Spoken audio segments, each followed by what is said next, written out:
Okay, ikstoiksistiko. It's a very cold day. Makoyistsomoki. It's the wolf cap. Wolf cap is what you call this first blizzard of the winter season when you get that wet, sticky snow that comes in with that wind and plasters to everything. And it's considered to be a dangerous snow. Like in the past, you don't go out at any distance from the lodge with this kind of snow because it's just too dangerous to get stuck out there and be wet and cold and hypothermic and such. So, nowadays it's a little bit easier to get around the vehicles and such. But it's still one of the most dangerous blizzards of the year, Makoyas Tsumoki. And it comes at the beginning of the winter and it comes again at the end of the winter. So last night in Las Vegas, a gunman opened fire with an automatic weapon on people who were at a country western concert. And he killed more than 50 people, and there's hundreds of people who are injured. And I've made previous videos talking about this phenomenon. And I still have yet to hear anybody in the popular media who has adopted or takes the same slant, the same kind of understanding of what's going on as I do. And so, given what happened last night, I figure I might as well take another stab at putting the idea out there in the public to see if it catches on at all. Most of the talk around these kind of incidents, whenever they happen, whoever does the killing is kind of labeled as a madman, crazy, psychotic, antisocial, or whatever. And then there's always some rhetoric around gun control where, there's a lot of people that see the issue as being one of firearms access, right?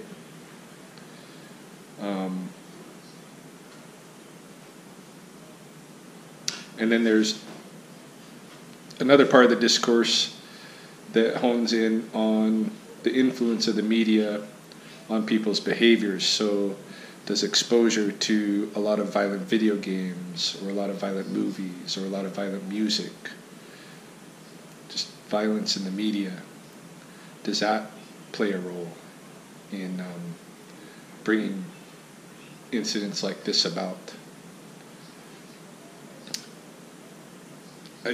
I don't see much talk about the way that,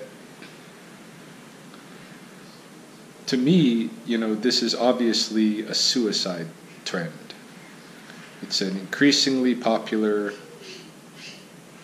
method of committing suicide in the United States especially, but in North America and other parts of the Western world in general as well. I don't see the people who do this as psychopath, antisocial, crazy lunatics. I see them as suicidal. And I've had some exposure to this in my life, and even from very early on. I grew up in Western Oregon, in Kaiser, which was a suburb of Salem at the time. It later became its own city. And the first time I remember an incident like this was when I was in grade school, and it probably was around 1980. It might have been the very late 70s, might have been 80, 81, something like that, 82 maybe at latest, I think. But there was a tavern in Salem, and somebody went in there and shot up people in the tavern. And one of the guys who got shot was the son of one of the librarians at my elementary school. And so, I didn't know too much about it, and I wasn't exposed, really a lot to that news, but it was enough that it entered my mind, and I still remember it to this day. And there's got to be a whole lot of things from elementary school that I forgot, but I didn't forget that. And that that tavern came to have kind of an aura to it, where anytime you pass by it, you drive by it, oh, that's the tavern where that bad thing happened. Okay. So there was that. And then not too long ago, maybe 6 years ago, something like that, when I first got married, Mahoney and I went to go live with my parents in Oregon, and we brought Justine, of course, who was 3 or 4 years old at the time. And Justine was going to school, and she was like one of 2 brown people in her school. The other girl was Mexican, and so they ended up becoming fast friends. And long story short, that girl's brother went on a shooting spree in Portland. And what had happened there was that he had some issues with girls, and decided, to suicide himself, but to kill a bunch of girls at this nightclub on his way out. And I saw what the news media and stuff did to his family. Of course, the very first thing that happened is they focused in on them being Mexican and started, calling to question whether he was legally here and this kind of a thing. And then, of course, they talked about his video game habits, because he did play violent video games. And then, of course, there was discussion about access, to firearms being too easy. But I think those things kind of, while they might be important, facets of the culture that has bred this phenomenon, I don't think the main point that we should be looking at is either the firearms or the violence in the media, or certainly not whether somebody is a U.S. citizen or not.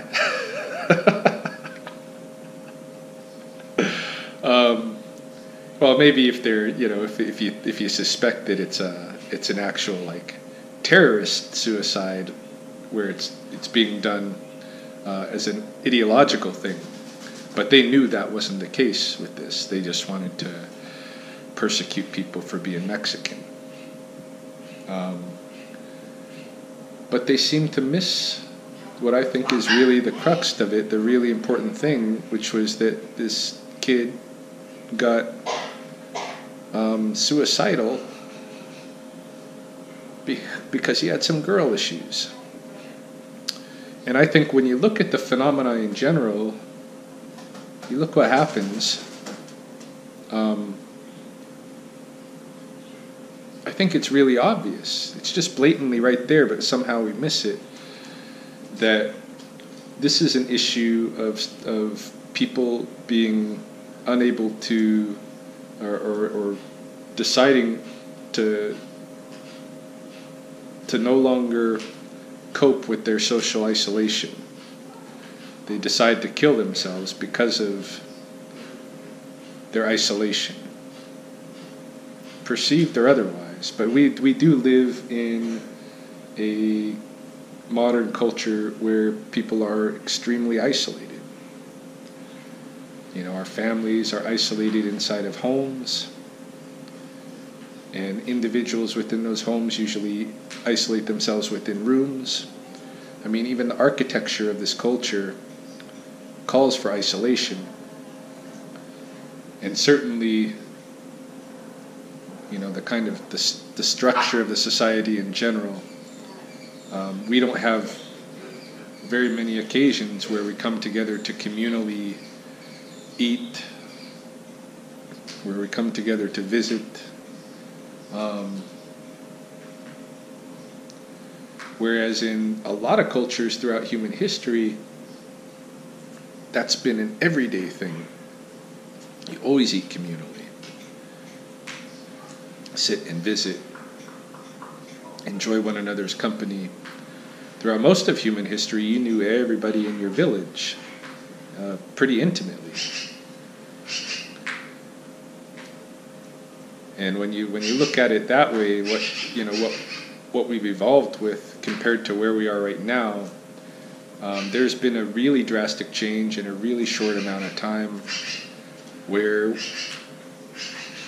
we are living fairly isolated. And I think one of the great appeals of social networks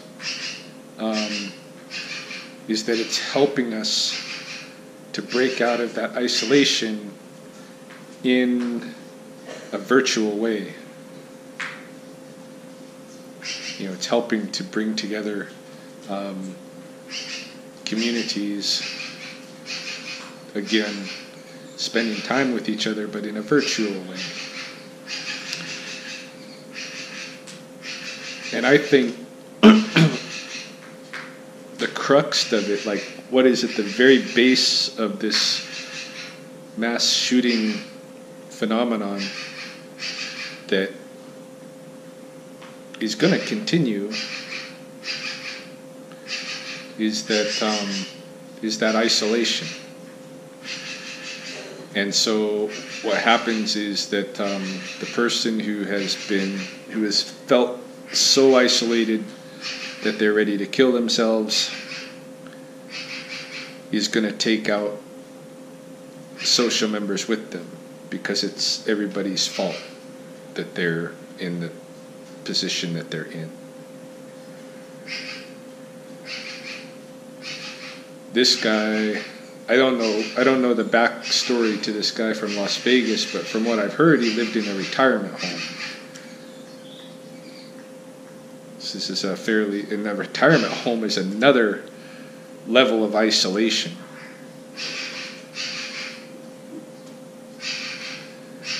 And I think if we don't start doing something in the culture in North America, in the mainstream culture, to not live in that isolated of a way,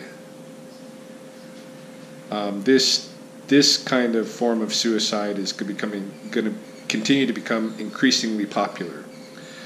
And I don't think that the people who pull the trigger understand exactly what's going on in their minds either, or why they chose the route that they chose. And I don't think the people observing it from the outside, especially the media and the angles that they take on it, are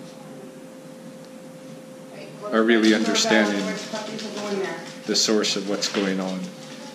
I think it all comes down to that isolation, and I think the way out of it has nothing to do with gun control, nothing to do with changing the violence in the media, but has everything to do with bringing people together and making them not feel so isolated anymore. I'm not a psychologist, but that's my perspective on it, and I just felt like I needed to share that again.